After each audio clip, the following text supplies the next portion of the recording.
Welcome to the Jenna Ellis Show, sponsored by Legacy Precious Metals. There has never been a better time to invest in precious metals. Visit legacypminvestments.com. That's legacypminvestments.com. I'm Jenna Ellis. Join me on Jenna Ellis tonight at 9 p.m. Eastern on the Salem News Channel. So breaking tonight, Hunter Biden has now been convicted of those 3 felony charges out of a federal court. Will he serve jail time? Will Donald Trump serve jail time? And what does this now mean heading into 2024? I think the talking points memos have all been issued, and we're seeing that on social media and the mainstream media. So tune in to Salem News Channel, where we are not going to just talk the main talking points from the left or the right, but actually break this down legally and politically with all of the news that you need to know. We're talking about that, as well as a couple of the other top trending headlines, including this controversy over Justice Alito and why the left really wants to oust him. All this and more, 9 p.m. Eastern tonight on Jenna Ellis Tonight.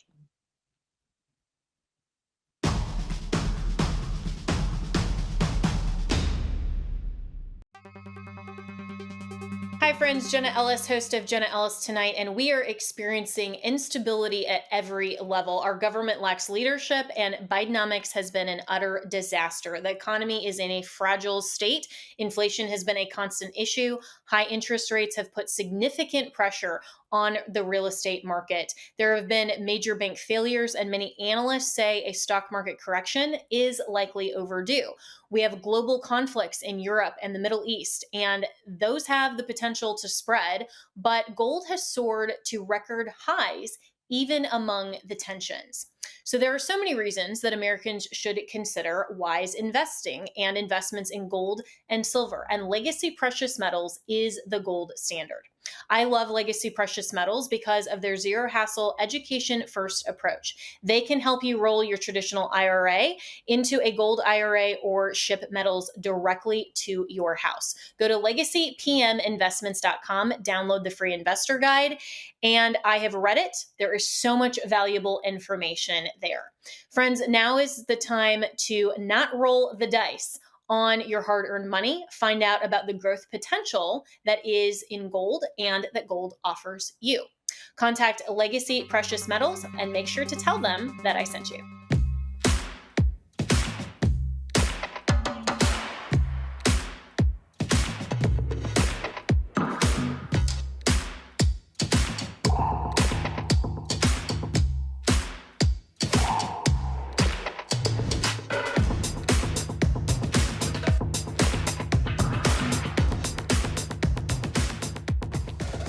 Good evening and welcome to Jenna Ellis Tonight. So breaking earlier today, a federal jury finds Hunter Biden guilty of all of the gun-related charges. So this marks a second conviction for a family member of a person who is running for office. So now the talking point, I think, is going to be, are you going to vote for the convicted felon or for the father of a convicted felon? And I think we devolve into politics.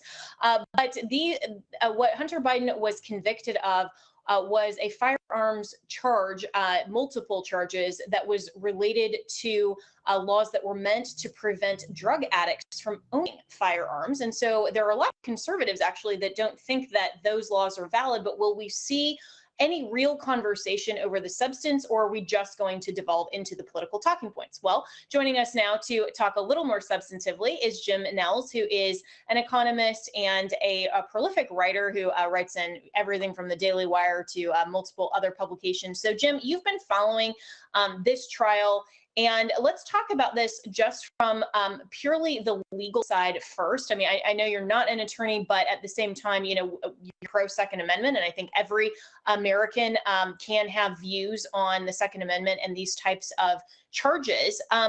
Was this type of a charge in terms of not allowing for certain people to own firearms a restriction of the Second Amendment that conservatives should actually agree with? Well, I think any restriction on the Second Amendment should be overturned. Now, do I want a bunch of drug addicts and drunks running around with guns? No, but I'm willing to accept that in order to not infringe on the rights guaranteed to us in the Constitution by the Second Amendment. However, the rules are what the rules are. And when you fill out your gun form, when you're legally purchasing a gun, the people who work at the firearms store are very, very careful to walk you through every single question that you answer And they repeat over and over again, are you sure that's the correct answer? Because if it's wrong, you're going to get caught and you're going to go to jail. And he's been found guilty on 3 charges: making a false statement in connection with the sale of a firearm, a false statement in a firearms transaction, and illegally possession of a firearm while being a drug addict or a drug user. So while I may disagree with the fact that we can restrict some guns to some people, I don't disagree with the fact that he should have been found guilty because he did violate the requirements to legally obtain a gun in the state of Delaware. And I think that's perfectly stated because, while we can disagree with certain laws that are on the books, while they are on the books, we all as American citizens need to follow them. And you're very right to point out that 2 of these felony charges that he's now been convicted of related to making false statements on his gun purchasing forms. And it's very clear that you can't do that. And that is a violation of the law. And so the jury in this instance followed the law. They applied the law to the facts, and he's now convicted. So do you think that we will see jail time for Hunter Biden? Because on the political side, this is now all happening shortly after President Trump, of course, was convicted in that Manhattan trial, which, let's talk about the analysis there, because there are a lot of legal scholars, myself included, that don't even think that that should have been brought under the law, regardless of whether you agree or disagree with campaign finance law. That was a stretch and a manipulation to shoehorn a felony into a misdemeanor that had already exceeded the statute of limitations. The Justice Department had already declined to prosecute. So I think that there are some legal differences between the Trump trial and the Biden trial as well. Yeah, let's start with the Trump trial. I mean, Alvin Bragg had to turn himself into a human pretzel in order to make this misdemeanor into a felony so that he could actually have it go to trial after the period had expired. Going back to the Hunter Biden case, I've done a little bit of research here, and typically for something like this, if there are no extenuating circumstances and that firearm that was obtained illegally was not used in the commission of another crime, the person doesn't necessarily have any sort of record, doesn't have a history of violence, they typically get off with probation with something like this. And let's be honest, that's probably what should happen in this case. It should be something like probation. Now, don't think I'm starting to feel sorry for Hunter Biden. Tell me, too many people are treating him like he's an 18-year-old kid who doesn't understand any better. He's my age. He's a grown man. So he knows what he's doing. I don't care if you're addicted to crack, addicted to vodka, or addicted to whatever. You still are supposed to know right from wrong as an adult. He's got children, for God's sake. So I don't feel sorry for him in that matter. But if you look at the law and you look at what's typically happens, he should get probation for this at the most, not necessarily looking at any jail time. Yeah, and again, I appreciate your analysis, because we need to be sober-minded compared to maybe, Hunter Biden when he was on crack. But we do need to be sober-minded as conservatives when we are looking at these legal issues, because if we truly believe in the interests of justice and understand what our system is all about, we shouldn't, as conservatives, just call for jail time because Hunter Biden is the son of a political rival, any more than we think it's valid for the left to call for jail time for Donald Trump, which in that instance, let's go to that case. I mean, that's absolutely absurd that he's even potentially facing jail time with 34 felony convictions over something that's so nonsensical. You're so right to say that Alvin Bragg manipulated himself into a pretzel. Yet reports have come out that just yesterday, Trump met with that probation officer to do the pre-sentencing investigation report that happens in felony cases. Hunter Biden will be doing the same thing very shortly. They give their recommendations, but we see that the left is openly calling for jail time for Donald Trump, and yet they're not going to give Hunter the same treatment unless potentially, do you think that they're going to try to use him as some sort of political tool to then say, hey, we're being fair, we're being equal, we're calling for jail time for both? We're already seeing that with the liberal mainstream media. They're already saying this just goes to show that our system of justice is blind, and the son of a sitting president can be found guilty of a federal crime, just as the former president of the United States can be found guilty of a federal crime. It's going to be a great talking point for them, but you know what? It's not going to work, because people look at Hunter Biden and they see him as the privileged son of a senator and a president, a man who had an affair with his dead brother's wife and got her addicted to crack, and then went ahead and started buying a gun while addicted to crack and while smoking crack. You go back and again, look at what's going on with President Trump. If he had simply gone away after the 2020 election, played nothing but golf, built golf courses, and went back into the private sector, none of this would have happened. The man is nearly 80 years old. He went through 76 years of his life without being charged with any crime other than being sued from time to time. And that's not a crime. That's just a civil suit. And then all of a sudden, he's being charged with all these felonies because he won't go away. And Jenna, this comes back to something bigger. And I've been talking about this ever since Trump ran in 2016. It is the political class and the uniparty saying, if you're not part of us, do not come and play in our sandbox because we will come after you and we will come after you hard. And that's why you're seeing some of these more famous potential outside candidates, say a Mark Cuban or other types of people saying, you know what, I'm good. I'm not going to do it. Don't need it. Don't need the hassle. And that's the message that they want to send. And that's why they keep wanting to go and convict Trump. And that's why you're seeing the liberal mainstream media call for jail time while they're saying that Hunter Biden should get nothing more than probation, which, like I said, I actually agree with. Yeah, and this rightly, Jim, you're pointing out the two-tiered justice system, that it's not just that the law will come after you and apply fairly if you're a conservative, and then Democrats get to skate free on things that they do. It's that we know that people like Letitia James specifically ran for her office on the premise and the campaign promise that she will get Donald Trump. That should have no place whatsoever in American politics. And yet here we are. And I think you're absolutely right that the only reason that anyone is coming after Trump is because he chose to run for office again. So what does this say to conservatives who are contemplating potentially running for office? I mean, people who have families, people who value their liberty, they're going to have to put that on the line potentially just to run for office. I think a lot of very good people are going to decline and say, you know what, this is too much. I don't want to put myself and my family at risk. And that's not at all how our system should function. No, I agree with you 100%. And I think a lot of what's going to happen in the future is going to depend on how the sentencing of Trump goes. And eventually, let's be honest, all of these are going to be overturned by the Supreme Court, but it's accomplishing the goal of the left, which is basically trying to stop him from being able to campaign, trying to stop him from running. They want to be able to say that the Republican nominee for president is a convicted felon, and therefore he can't even vote for himself, if you will. And they'll trot that out there as well.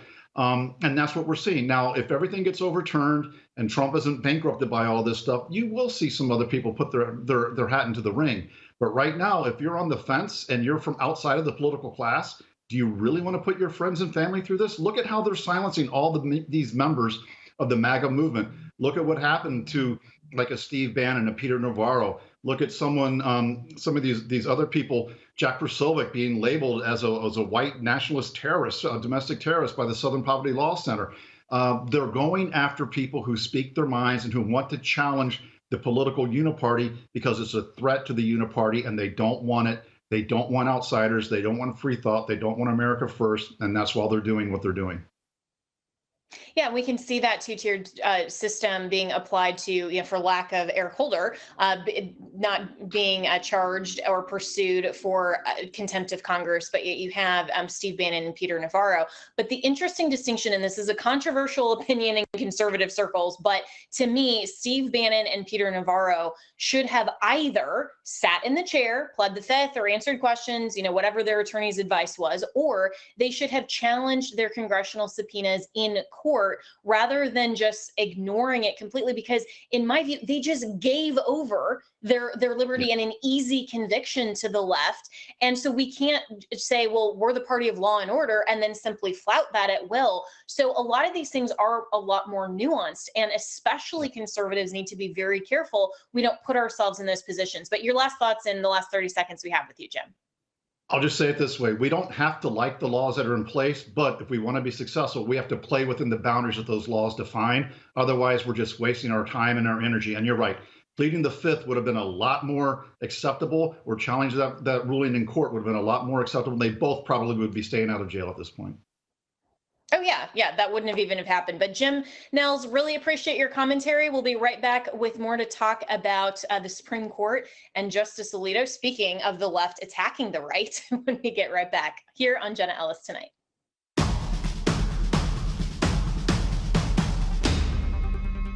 Big tech, big government, and the progressives have done everything they can to silence truth and sanity. But there's a secret weapon out there that they can't touch. 1 year ago, a new digital streaming platform, the Real Life Network, was launched to provide a desperate world with much needed programming free from the overreach and interference of government and media. The explosive growth they've seen speaks for itself. In one short year, more than 100 programmers have jumped on board to provide content, from podcasts and interviews to sermons and conferences to kids shows and feature-length films.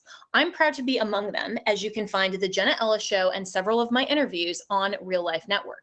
And get this, over 30 million minutes of programs that are free from the influence of secular agendas have been viewed. Real Life Network can change your life, and it's free.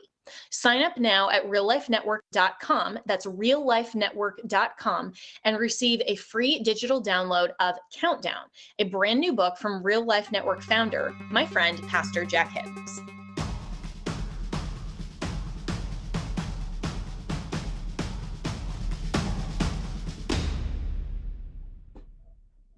So the left is waging a very obviously coordinated attack against Justice Alito, with more and more of these so-called bombshells coming out against him and increasing demands that he recuse himself from multiple cases or even resign. So the latest coming from a Rolling Stone exclusive, and the headline says, Justice Alito caught on tape discussing how Battle for America can't be compromised. Oh no. In a secret new recording, the Supreme Court Justice says he agrees that the U.S. should return to a place of godliness.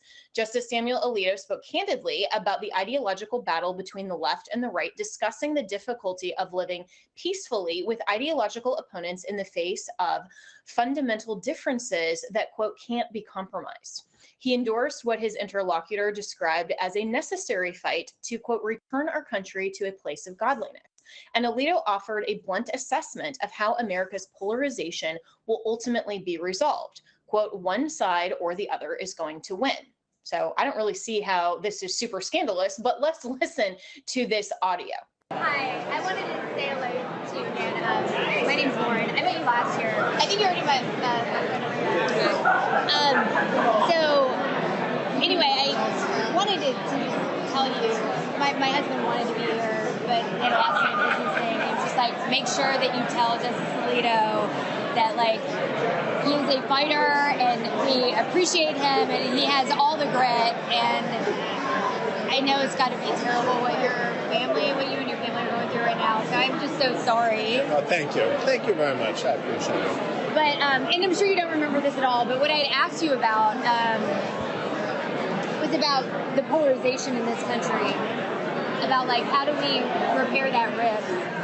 And considering everything that's been going on in the past year, you know, as a Catholic and as someone who, like, really cherishes my faith,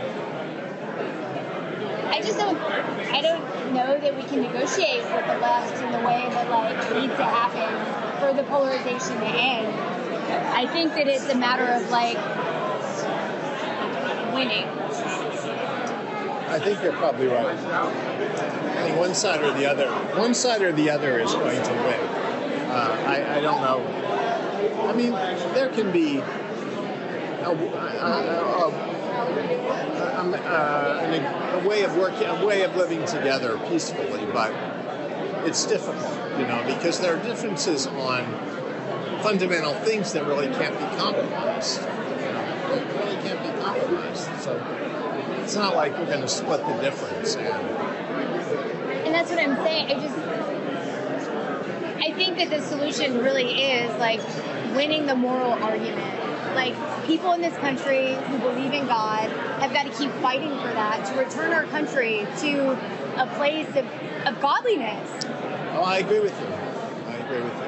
Because we look at, like, the decline of our society, the decline of the nuclear family, and liberals, I just feel like, want to see that happen and proliferate. And I think we've been too permissive to say, oh, you know, okay, I understand the Constitution. I understand, like... All All right, so clearly that was an undercover audio that was meant to try to just impugn the justice's character, and it had more of this undercover journalist named Lauren Windsor really than anything else that Justice Alito might have said. But let's bring in our panel to discuss. We have with us today Bishop Aubrey Shines, who's the founder of Glory to Glory Ministries, and Carly Atchison, who is a GOP strategist. So Aubrey, I'll turn to you first. I mean, this is so non-controversial. Of course, America should return to godliness. Conservatives have always suggested that. And of course, one side or the other is going to win. I mean, why is the left making such a big deal out of this, as if a justice of the United States shouldn't be talking in very simple terms? So, Jenna, I really think in a nutshell, it's simple. The left doesn't want what this country was founded upon. Everyone that studies history understands the basis. Our nation was founded upon an idea of Judeo-Christian ethics. That's the bottom line. So that's like saying, hey, I'm going to have a child with my wife, but I don't want that child to be a human being. I want that child to be something else. It's absolutely crazy. And so what this reporter was doing, I don't really believe that she had great intent. I could be wrong. But what they are doing is they're saying, look, Justice Alito and anyone else, Clarence Thomas, me, you, whomever else is out there, let's abort this idea of Christianity. Why? Because this is what this nation was founded upon. So why wouldn't we as a nation want to be what we were actually birthed to be? And that is a Christian nation. And in the words of Benjamin Franklin and others, and it's a great republic if we can keep it. So I think that's why they did it, Jenna. Yeah, well, Carly, I don't think that this reporter was valid at all. I mean, I think she was intentionally trying to come up and bait the justice, and she spoke more than he did. I mean, just essentially trying to get him agree with her characterization, which he did, because nothing that she said was particularly argumentative or anything that would have gone against, a judicial code of ethics that the left is now trying to impose. I mean, it seems like all this is trying to do is suggest that Christians and people who believe in God and the basics of our American founding can't serve in public office. Yeah, well, that's the whole point. That's Again, right. If Oh, we're sorry, go ahead, Carly. Go ahead, Carly. I'm sorry, Carly, but I'm just. That's okay. I think you're right, Jenna. I agree with the bishop. I believe that this is unethical journalism, and I was kind of shocked to read even folks who were quoted in the New York Times were taking issue with her tactics when she posted this exclusive bombshell report. She actually linked to an Act Blue site, which is how Democrats raise money online through small donations. So she is a leftist. She did this with complete malintent. I think it's unethical journalism. I think it's a shame. And to your point, Justice Samuel Alito, he has not been somebody who has been shy about his conservative Christian beliefs. This is somebody who was nominated in 2005 by George Bush, a Republican. He has served on the court. He has absolutely defended his conservative principles and values, and the idea that he's not allowed to do that at this was a function, by the way, that was journalists were not allowed in. So she, went in there and posed as somebody who she wasn't. In my opinion, her tone sounds very mocking, but be that as it may, we're acting like this is a bad thing, that somebody who's an openly conservative, principled guy is upholding his values and unwilling to compromise on those. And further, I would suggest that a lot of Americans are probably listening to this conversations or reading this report and agreeing with him. We used to be a country that agreed on very basic things like men are men and women are women. We don't agree on that anymore. I mean, so I think a lot of Americans feel like, yeah, there are a lot of fundamental values that are being challenged, and they shouldn't. So I think a lot of people probably agree with Justice Alito, myself being one of them.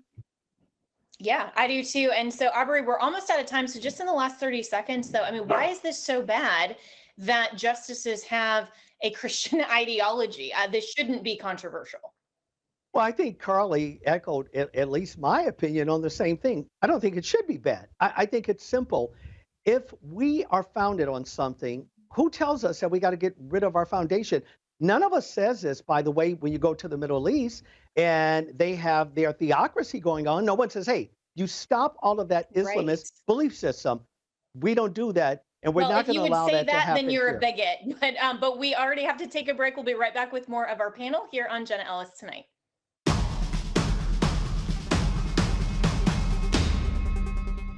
Well, friends, you might have heard that Mike Lindell and MyPillow no longer have the support of their box stores or shopping channels the way that they used to. They've been part of this cancel culture, so they want to pass along the savings directly to you by having a $25 extravaganza. I love that word, extravaganza. When Mike started MyPillow, it was just a one-product company. With the help of his dedicated employees, they now have hundreds of products, some you may not even know about. To get the word out, I want to invite my listeners to check out their $25 extravaganza. 2-pack multi-use My Pillows are just $25. My Pillow sandals, also awesome, only $25. Their 6-pack towel sets are $25. And brand new 4-pack dish towels, you guessed it, just $25. For the first time ever, the premium My Pillows with the all-new Giza fabric, just $25. And orders over $75 will receive free shipping too. This amazing offer won't last long. Go to mypillow.com, use the promo code Jenna, or call 800-564-8475 today. That's 800-564-8475, or go to mypillow.com and use the promo code Jenna.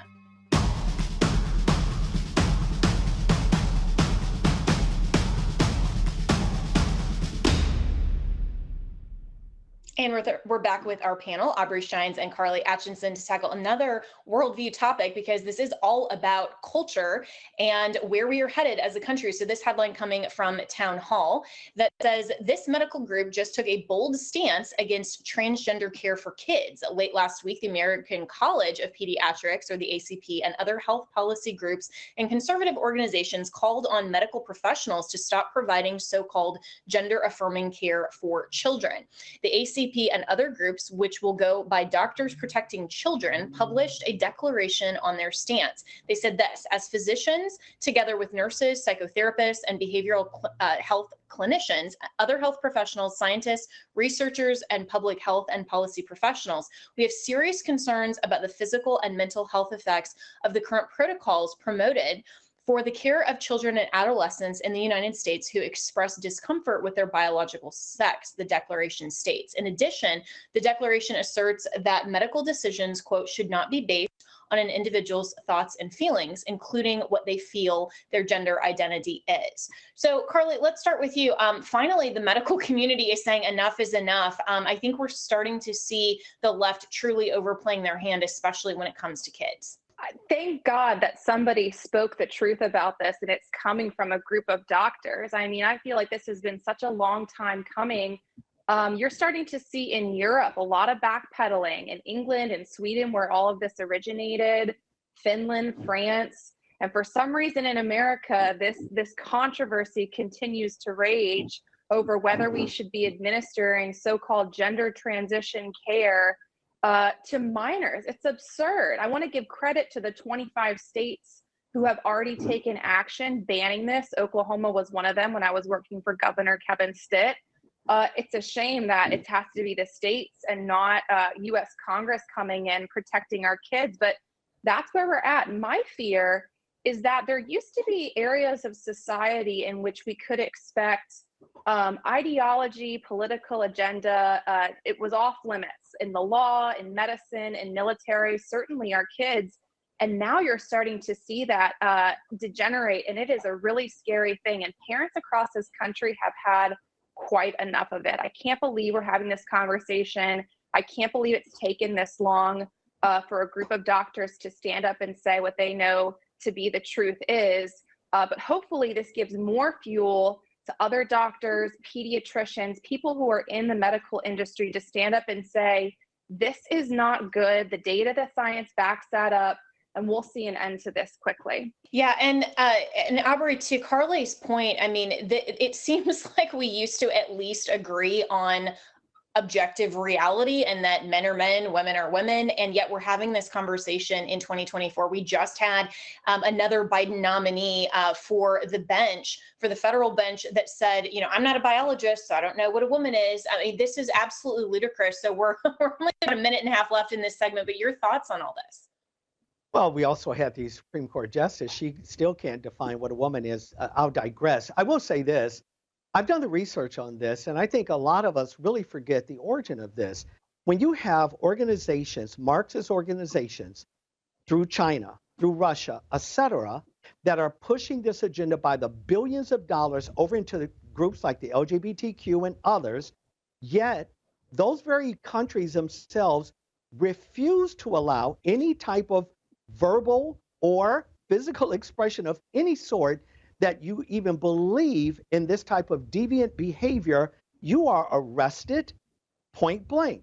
So why is it that we are not going sometimes to the heart of these issues, simply saying that we know who is funding this, and you got groups like George Soros, others that are funding, and by the way, one particular group, the Democratic Party, they had a chance to vote on this just a few months ago, and without any at all, none of them dissented from this position, they would not touch this subject. So again, it's going to go back to you and I as American citizens saying, enough is enough, and let's put the individuals out of office. We have to leave it there, but we always have to make sure that we vote for policy over just party. It's as simple as that. So Carly and Aubrey, thanks so much. We'll be right back with more here on Jenna Ellis Tonight.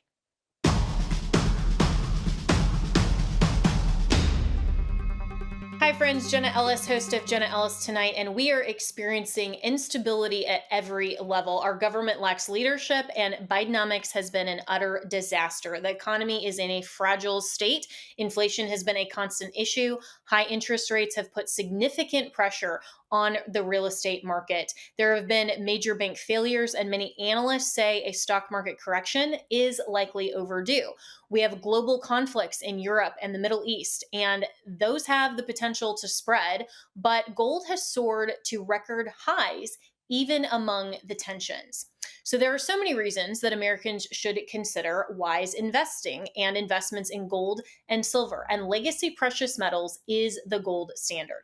I love Legacy Precious Metals because of their zero hassle, education first approach. They can help you roll your traditional IRA into a gold IRA or ship metals directly to your house. Go to legacypminvestments.com, download the free investor guide, and I have read it. There is so much valuable information there. Friends, now is the time to not roll the dice on your hard-earned money. Find out about the growth potential that is in gold and that gold offers you. Contact Legacy Precious Metals and make sure to tell them that I sent you.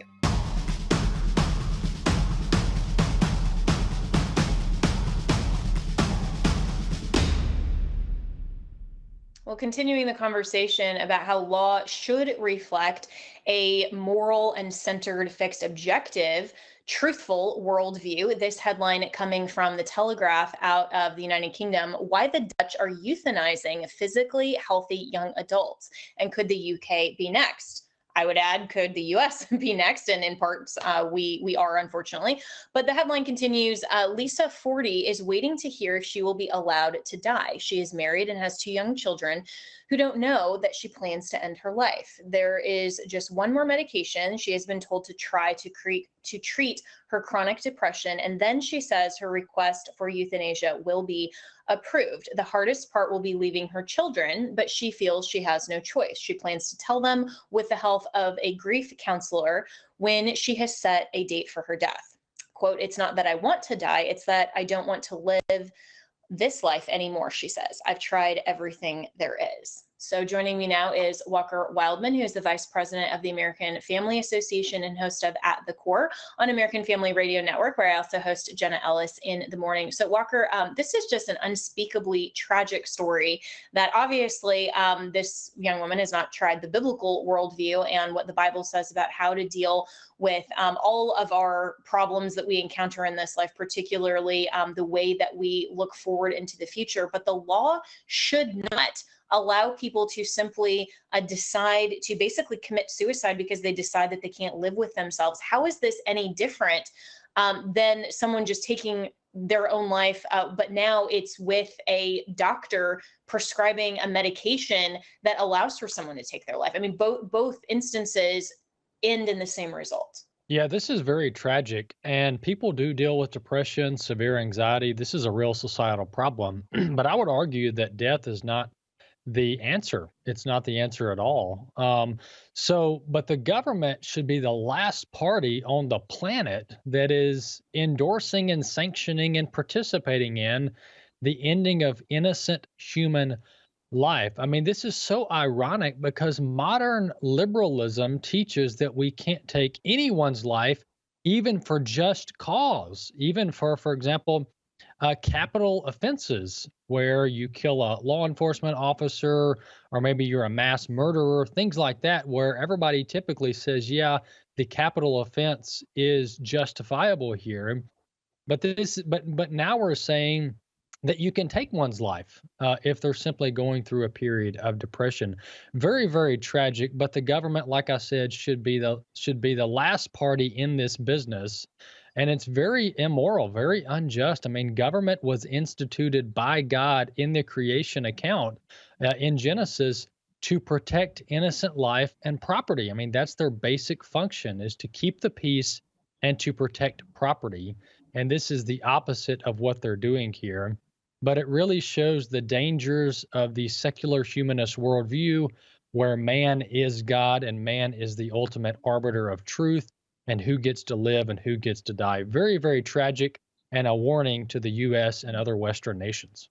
Yeah, absolutely. With some of this legislation that's already been passed in several states in the U.S. of so-called completed life bills, where people can just choose to say, I've lived as long as I prefer, and so I'd like to have a doctor help me ultimately end my life. And you raised such a good point that there is a cognitive dissonance among the left, even, that say that we can't impose capital murder punishment for people who have violated the law so egregiously on things like murder and rape. And yet it's perfectly fine for someone who's dealing with chronic depression or, say, an unwanted pregnancy to choose to take their own life or the life of an innocent child. So it's very selective, and they're trying purposefully to weaponize the legislative branch and the government as an institution to simply promulgate the worldview that they prefer. But there's no consistency here. It's just,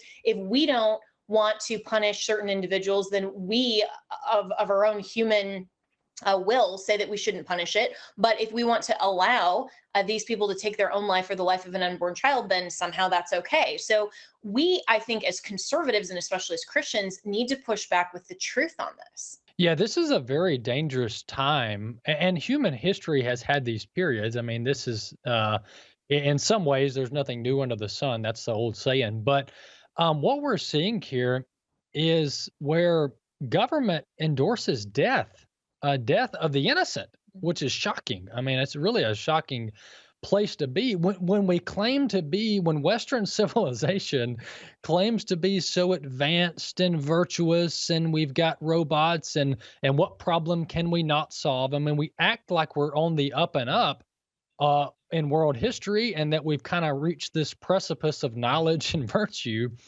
but then we're authorizing the killing of the innocent. I mean, how better off are we than like the Romans or the Nazis? I mean, have we really advanced morally? I would argue we really haven't. And in some ways, we're just like ancient civilizations that did very, very shocking things to people that we would kind of balk at now reading the history books. But we really haven't advanced that far compared to other periods of human history. So this is a very dangerous trajectory. All life is created in the image of God and is worthy of dignity, respect, and full protection. Murder and allowing people to be killed should not be part of the plan. These are innocent people who deserve their life to be fostered. Yeah, so well said. I mean, there is a moral distinction between punishment after full due process for a crime that was intentionally committed versus an innocent person taking their own life or the life of another. And we need to be very consistent on the principles that are embedded into our civil government.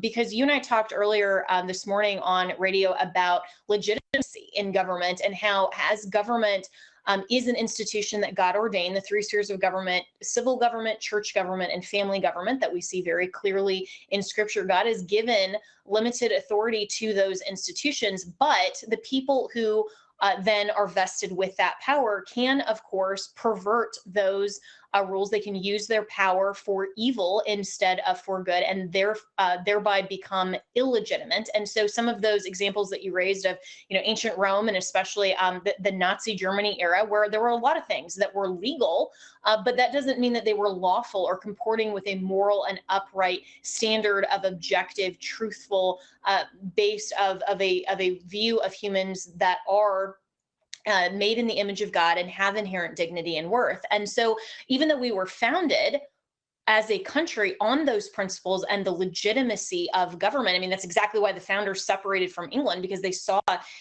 that the English government was infringing on their rights. Now we are basically rejecting that wholesale as a society and going backwards to some of these ancient cultures with things like abortion and things like, these physician-assisted suicide, things like euthanasia. I mean, things like all of the LGBTQ nonsense that's being perpetuated on our children. So, where do we go from here to re-engage a moral and upright society? Yeah, I really challenge anyone listening to this subject and interested in it to study what's called natural law. And for some of us, like you and I and others, that have studied this more, it's kind of something that's we're already familiar with it. Who needs to look into it more? But if anyone hasn't studied natural law, meaning natural law is basically the truth that we have a creator, God, and within the world is natural law, things that are naturally right, naturally true, such as fostering life, protecting life. And so natural law is fundamental to how government should operate. They should recognize and be in full cohesion with natural law. And when you subvert natural law, everything goes bad. And so that's what we're seeing now. Western governments are subverting natural law. They're ending life instead of fostering it, which is why humankind is created to foster life.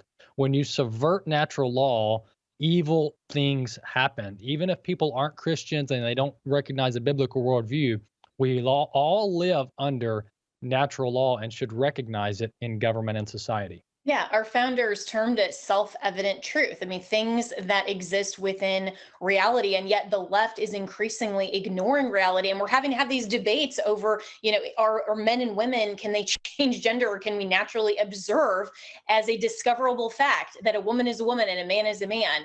But so well said, we have to get back to natural law. So we'll be right back with more here on Jenna Ellis Tonight.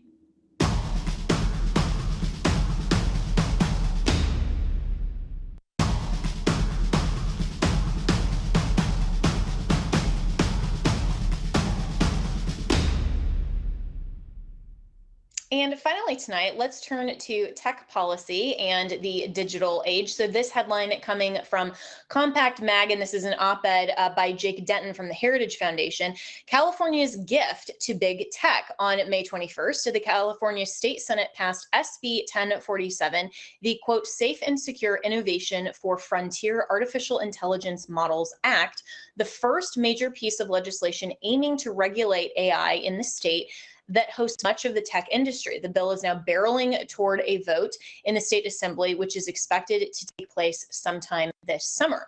So the author, Jake Denton from the Heritage Foundation, joins me now. And Jake, so what is this legislation in terms of the impact to California and more broadly, the impact to the country if California gets its way with passing this significant piece of legislation? Yeah, well, it's really a radical piece of legislation that intends to essentially cap progress at a certain technical threshold, essentially only allowing for pre-planned innovation, things that are compliant with essentially what they're calling the Frontier Model Division, a new bureaucratic leviathan that's going to oversee AI development, compliant with their vision of what AI should look like in the state of California. And it's really going to have a cataclysmic ripple effect across the country. You mentioned it at the top that most of the tech companies are based in Silicon Valley. This means that suddenly we're going to be living in a California-governed AI landscape with this tech proliferating across the market. It's going to essentially look like California's world. And so it's very troubling that, they're allowed to just put out this crazy legislation, and we might have to live under it as an entire country. Yeah, and this was promulgated by Democrats in California, no surprise. And so, what, if anything, has been the congressional Republican response on Capitol Hill? Yeah, so in California, this has been pushed by probably the furthest to the left state legislator anywhere in the country. The guy has a very crazy record, Scott Wiener, totally off the rails, crazy guy. When you look at the federal level, there's really been essentially no blueprint for a conservative tech policy approach to AI regulation, and this is what we get for that, right? I mean, if we don't have an alternative, it's very easy to just strong arm pieces of legislation like this at the state or even at the federal level down the road. And so we need to get serious about this. We actually have to engage in the AI conversation and put forward a positive worldview of what this should look like under our governance. And President Trump and his campaign put out a digital Bill of Rights almost a year ago, speaking to some of these issues. Why has that not been further adopted or discussed among current Republicans in Washington? Is it just because they're not prioritizing this with everything else going on in the news? I think it's a tech literacy issue. You saw yesterday that Elon Musk was, up in arms about OpenAI integrating their software into Apple's products. And, there was basically no commentary from the Washington elites, our leaders. And that isn't due to the fact that they don't view this as a problem. It's the fact that they can't even articulate what any of this lingo means, what it means at scale. There's kind of a drift. They're taking the advice of kind of the lab coat class that comes to Washington and tells them what to be worried about. And they don't have their own personal opinions on tech. And so until we have a, leadership class of people who actually kind of get what's going on, we're never going to have a tech policy that is reflective of our republic. It's just going to be reflective of Silicon Valley's vision for our country. That's really scary, honestly, to think that the lobbyists really then are driving what's going on in Washington in terms of tech policy, and that this isn't something that most legislators are looking at and forming opinions themselves. So as the younger millennials and maybe some Gen Zers even ultimately run for Congress, get in Congress, are we seeing a landscape that may shift just based on age difference? And it's that we need to get some more young people in positions of power? I think that's absolutely the case. You're seeing essentially the first wave of replacement occur with candidates that are digital natives, people who grew up on these platforms, who grew up online, coming into power with a completely different understanding of the platforms and how they affect our lives. But the matter of fact is the vast majority of members of Congress, senators, you name it, have never sent a tweet. They've never been banned on a social platform. They have no idea what it means to be a digital citizen. And so there's all sorts of encouraging young people getting involved in the conversation. And it's just going to take time. We have a lot of old guard people that are clinging onto their seats, and, they're just not going to leave at any time soon. So I think the best model is to really educate everybody. Even the people coming in need to understand what it means to not just live in the digital space, but to govern it. No one really has that vision yet. And really, it's a problem around the world. Our leaders don't really know how to rein in big tech and really don't have a vision for what they want tech to look like. We all kind of hate how things are going now, but we don't necessarily know what we want it to look like. So it's a big process. It's going to take a lot of time, and we need to take it seriously. Yeah, very well said. And this is why I'm very grateful that the Heritage Foundation and other conservative organizations are taking this seriously. And people like you are in this space and giving all of us a lot to think about. I love how you put it, being a digital citizen. So thanks so much, Jake Denton. That's all the time that we have here on Jenna Ellis Tonight. I'll see you tomorrow night.